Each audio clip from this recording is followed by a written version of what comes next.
Ask virtually anyone in Austin and they'll tell you the 89th legislative session was a quieter one, especially compared to previous sessions. But that doesn't mean it wasn't without its division, particularly on the education front.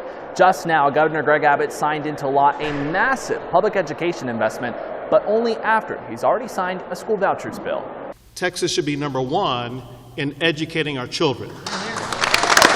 An $8.5 billion investment in public education, including $4 billion for teacher and staff pay raises, is now law of the land.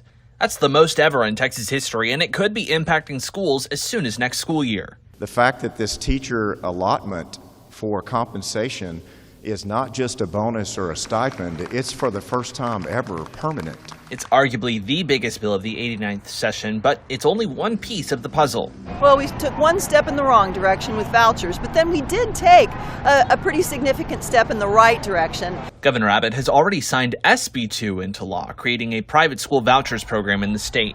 Add to that other bills banning diversity, equity, and inclusion in public education, and another bill requiring the 10 Commandments displayed in every Texas classroom are awaiting a signature from the governor. There is a growing intolerance among state leadership for any dissent, whether it's the dissent of local governments or the dissent of individuals, lifestyles even. But the Texas Republican Party united this session in order to pass those priorities, unlike last session when school vouchers generally split the caucus. And the legislature looked on track to repeat that trend this session in January, with Lieutenant Governor Dan Patrick openly criticizing the election of Dustin Burrows to the House Speaker.